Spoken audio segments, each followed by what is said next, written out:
Today, I'd like to share a little bit of my story. Let me start by talking about what it was like when I was at your age. I started my career very late. I am already well known for that. I got my doctorate at 41 and returned from the US. With my husband, who had to study in the States, I started my marriage life there as an international student's wife. I was bored. And in large state universities, there were programs for spouses to audit free of charge. I found it looking at the school introduction booklet, and so I started it. By the end of my master's degree, my life began to fall apart. So I finished my master's. I thought I should go back to Korea and teach at a private academy. But the professor calls me again and tells me to start a PhD program. At that time, I had a feeling that I had to do something. And I was so desperate. After doing my PhD, I didn't think of becoming a professor, but because my husband was not doing well, I thought I should do something to at least give my child a decent education. So I got into PhD track. I worked hard. And by the time to write my dissertation, everybody tries to stop me. Well, in Korea, there is absolutely no way for a company to hire a female doctor over 40, also in universities. They hire young doctors in their early and mid-30s. There is no place for a female doctor over 40. I was well aware of that fact. I graduated with nothing and worked for 5 colleges as a part-time lecturer. Back then, there was a university called Motorola University that I did a big project. I just got my doctorate. I was fresh, and they were looking for a fresh newcomer. I worked hard. It was over. From the headquarters, executives were there, and I made a presentation. And there were HR executives from Korean companies. After my presentation, someone came up to me and gave me a business card and said, "Won't you like to come and join us at LG?"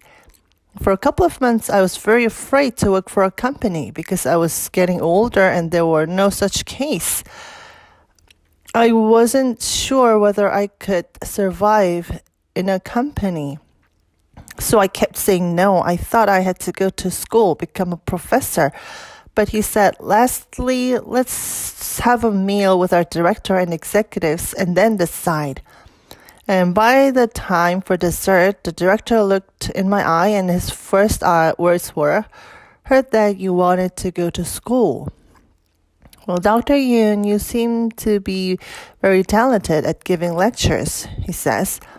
Well, if Dr. Yun, a Korean woman with a PhD, go to college, you teach young students that you should live like this, give good lectures, get applauses, and think you're quite somebody. And in fact, that sounds good enough. However, a corporate is a different kind of place. In a company, if you start a job, you should put an end to it. And you have to take full responsibility of the result. And if you come to a company, you'll gain professionalism.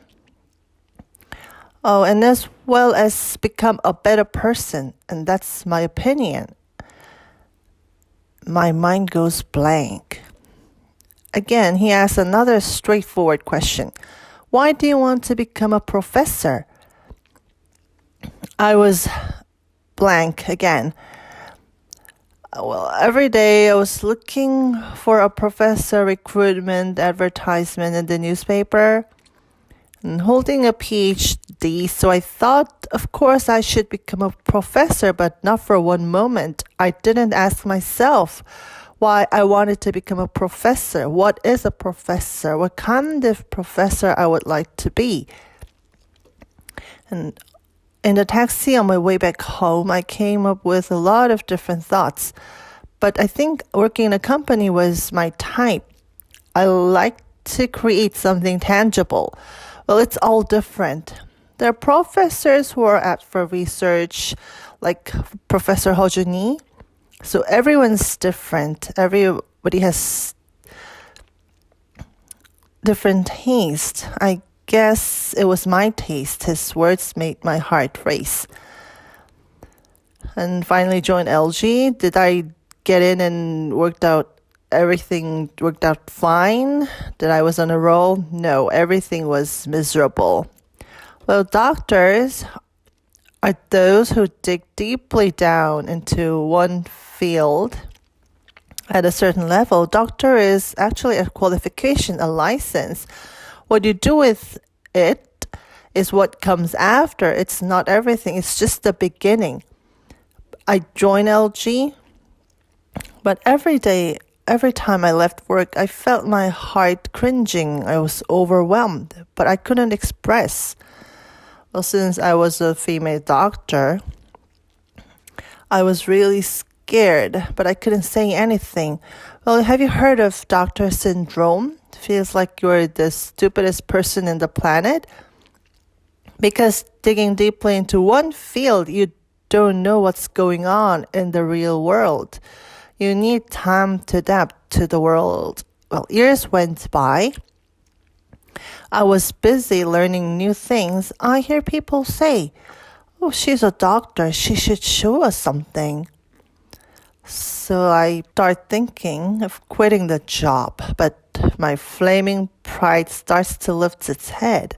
It would hurt my self-esteem just to quit like that. So I thought I should leave some footprints, even if it gets abandoned in the trash can after I left. Still, I wanted to leave something behind. I thought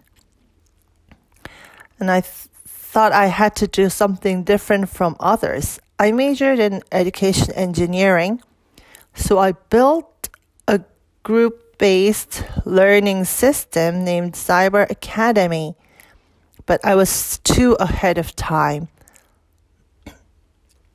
Well, I wasn't an attractive female manager, and so coming up with such unusual project, it was hard to get approved, so I just did it. I worked hard and had to pay the first service fee to CNS and submitted the document for approval. What happened?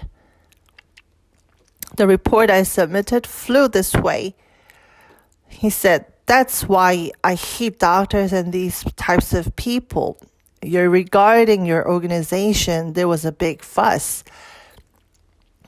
Well, I knew what I was doing. I've been in the organization for quite some time. I could expect the consequences, but I just did it. I worked hard. I promoted it. I tried to publicize it, but it didn't work. It didn't work out. Rather, the HR department neglected the most. So I thought I screwed up. I worked so hard and blew it away, and it's finally time to quit. So write a resignation letter and kept it in my notebook. I couldn't stay any longer. In the meantime, it turned the end of 1999. At the end of every year, executive personnel is always a big issue. The president raised this topic. Oh, it's the 21st century. We should become a global company. Isn't it time we've had a female executive? Being asked that question by a top leader means that you're not ready yet. So they hurriedly looked up and found out that there were 3 female managers in the group. And the HR department put me to rank 1. And now the president sees and asks, did she make any accomplishments? So the HR team immediately answered, she developed a project called Cyber Academy. And he asks, what is it? HR team answers, oh, it is a very future-oriented project. And the president says, oh, she's the one. And that's how I become the very first female executive in Korea. The stories remind me of my early days, and I went into more detail.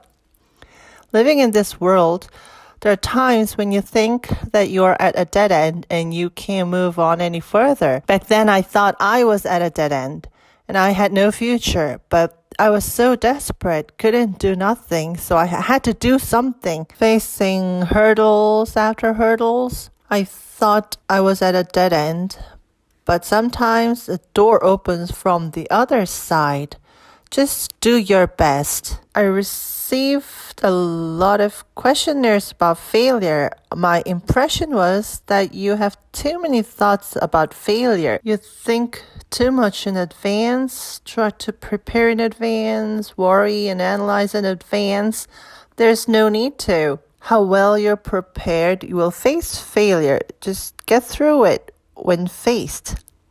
Don't be afraid of failure in advance. Well, there is a strange phrase, when I'm afraid, try not to be afraid. It doesn't work. But if you think of it too much, you will get afraid. Even if you don't think about it, the time to fail will come to everyone in life. So don't worry in advance.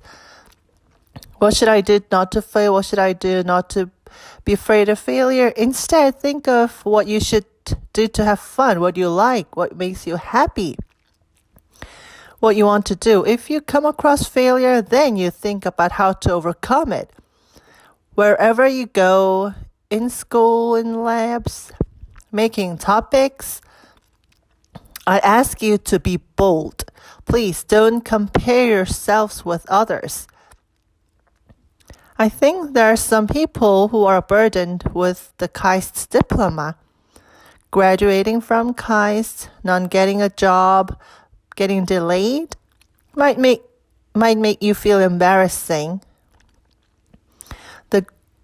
Your diploma itself isn't that great, by the way. The great thing about you is the attitude of working hard enough to receive a KAIST diploma. Diploma itself is not an asset. Your diploma will not open the doors for you, so don't cling to it. Just throw it away. When you're doing something, if you make a comparison, you will have a tactful response. If you want to do a little better, don't do that. You have bigger potentials. There are infinite possibilities within you that you don't know yet. Look at me.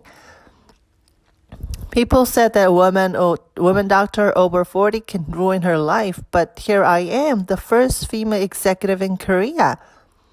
Nobody thought that there could be a female executive. It happened, never planned. But if you ask me, I did my best every moment and worked really hard. Start big and try doing things that seems uneasy. Of course, you can fail.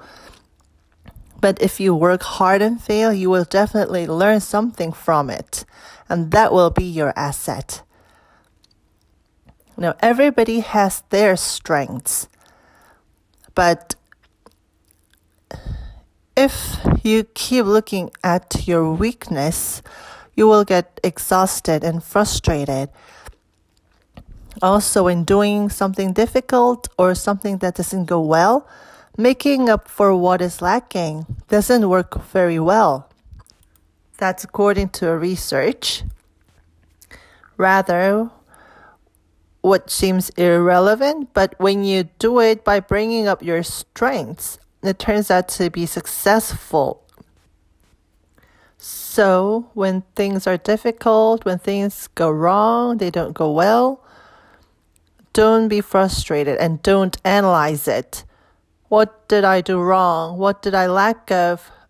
Stop doing that. Don't do that. The world doesn't fit in the way it is analyzed. The world is changing much faster and on a bigger scale, so don't analyze it. Rather, when you're frustrated, think of what I am good at, your strengths. There are many things I have done well so far, and then you can overcome it. Look into your strengths. You feel like you can do it. You can do it. So that is the attitude you need to have This happened when I was at LG. What is the key for success? Well, it's not from a research, it's just from my intuition. The first thing that caught my eye was that the success cases, which others would say was miraculous, started in a very poor environment. There has never been such a success story under optimal conditions. In other words, miraculous success is about doing something that seems impossible. So I came to a conclusion that the poor environment could be the precondition of success. The second thing I discovered is it's also related to people. A project always has a champion. Some cases, an assistant manager was a champion.